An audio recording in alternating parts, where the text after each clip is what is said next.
As we have learnt earlier, a constant current-carrying conductor produces a magnetic field around it, and a change in the magnetic field with time induces an electric current in a closed conducting loop.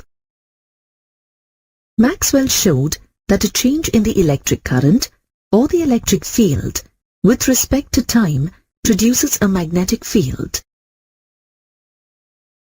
To calculate the magnetic field produced by the change in the electric current with respect to time using Ampere's law, consider the process of charging a capacitor C by connecting it to a time-dependent current IT. As a first case, consider an imaginary circular loop S1 of radius r, which is outside the capacitor. The plane of the circular loop is perpendicular to the direction of the current in the conductor, and the center of the circular loop coincides with the conductor. The magnetic field due to the current in the conductor at any point on the circular loop is along the circumference of the circular loop. The magnitude of the magnetic field at any point on the circular loop can be calculated by using Ampere's circuital law.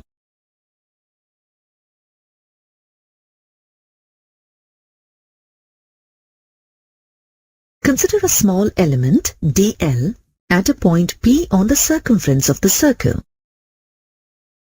Let B be the magnetic induction at the point P. From Ampere's circuital law, integral over the closed loop B dot dl is equal to mu naught IT. Since B dot dl is equal to B dl cos theta, Ampere's law can be written as integral over the closed loop B dl cos theta is equal to mu naught IT, where theta is the angle between the directions of the magnetic field B and the small element dl along the circumference. Since the direction of magnetic field is along the circumference of the circular loop, angle between the magnetic field and the length of the element dl on the circular loop at that point is 0 degrees. Cos 0 is equal to 1. Then, integral over the closed loop B dl is equal to mu naught IT. Let this be equation 1. The circular loop is symmetric with respect to the conducting wire.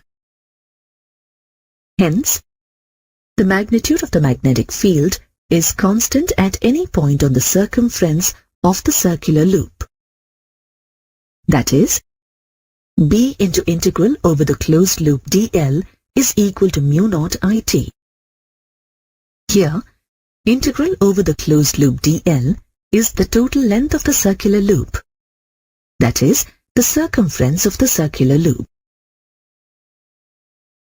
Thus, integral over the closed loop dl is equal to 2 pi r.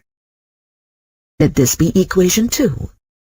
Substituting the equation 2 in the above expression, we get B into 2 pi r is equal to mu naught IT. Hence, the magnetic induction B is equal to mu naught IT by 2 pi r. Let this be equation 3.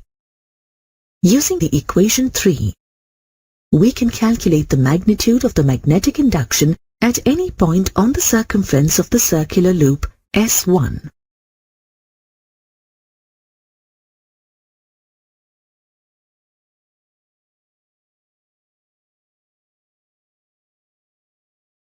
Now, as a second case, consider another surface to calculate the magnitude of the magnetic field at the same point P using Ampere's law. Consider a surface S2 in the shape of a cup such that the bottom surface of the cup lies between the plates of the capacitor and the open surface of the cup coincides with the circular loop taken in the first case. Let the point P be on the open surface of the cup. The surface S2 which is in the shape of a cup, does not touch the conducting wire and the plates of the capacitor.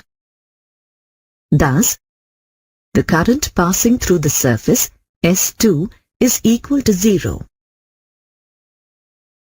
From Ampere's circuital law, integral over the closed loop B dot dl is equal to mu naught IT.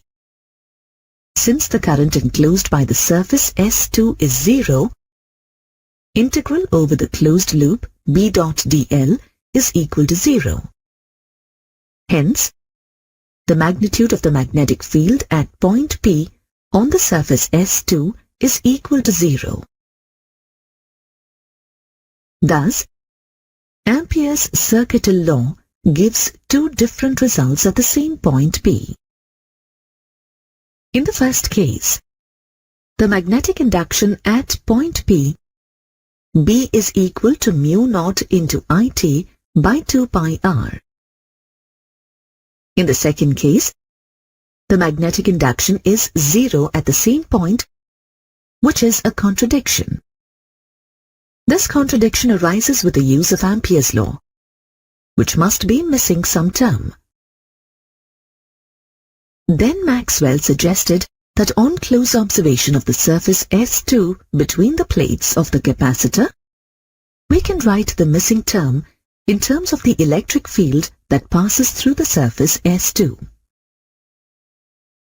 This electric field produces some current between the plates of the capacitor. Now, let us calculate the current due to the electric field between the plates of the capacitor. Let A be the area of cross-section of the plates in the parallel plate capacitor.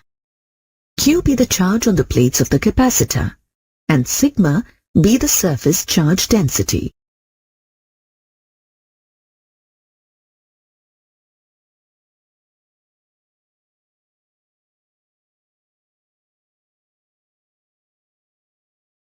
Then, sigma is equal to Q by A.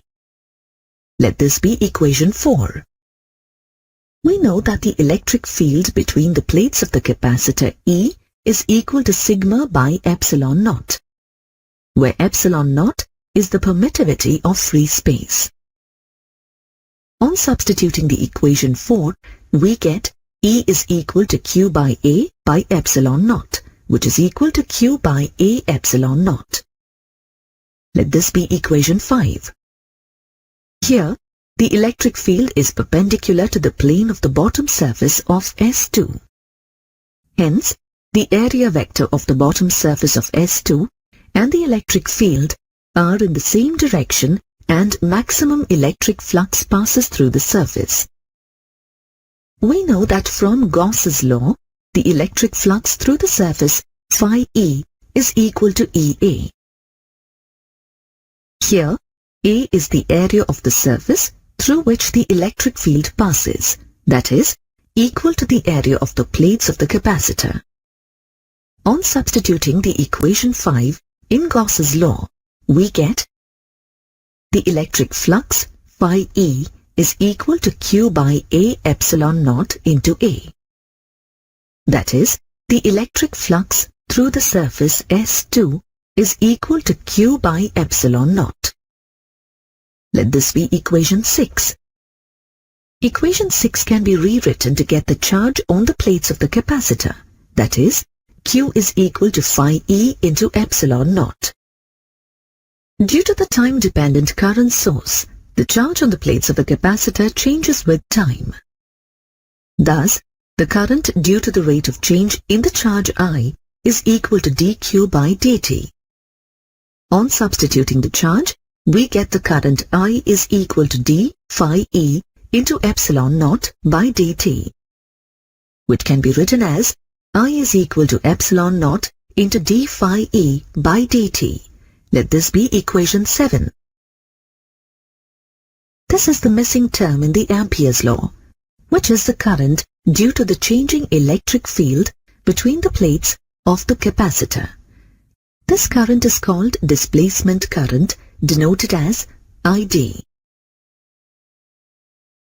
Hence, Maxwell's generalization of the Ampere's law is that the sources of magnetic field are both the current in the conductor due to the flow of charges called conduction current denoted by IC, and the displacement current due to the changing electric field between the plates of the capacitor.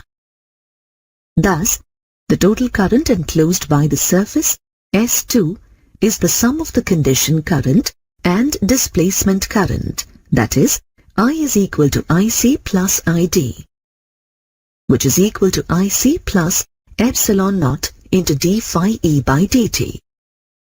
Now, the Ampere's law can be written as integral over the closed loop B dot dl is equal to mu naught into IC plus ID, that is, integral over the closed loop B dot dl is equal to mu naught IC plus mu naught epsilon naught into d phi E by dt. This is known as the Ampere-Maxwell law. Let this be equation 8. In explicit terms, when the point P is considered outside the capacitor, the source of the magnetic field at that point is only the conducting current. Since outside the capacitor plates the displacement current ID is 0. Thus, integral over the closed loop B dot dl is equal to mu naught into IC. If we consider the point P inside the capacitor plates, the source of the magnetic field at that point is only the displacement current. Since the conduction current between the capacitor plates is 0. That is, integral over the closed loop B dot dl is equal to mu naught into ID. Even though there is no conduction current at the point P inside the capacitor, there is a magnetic field due to the displacement current, which is due to the time-dependent electric fields. Hence, the change in electric field with time can produce a magnetic field, and the change in magnetic field with time induces an electric field.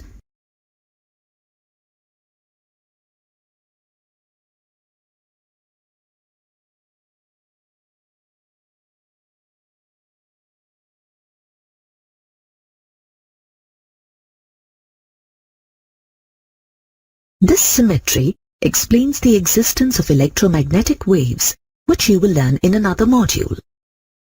Now, let us have a look at the set of equations originated from different sources that helped the study of electromagnetic waves.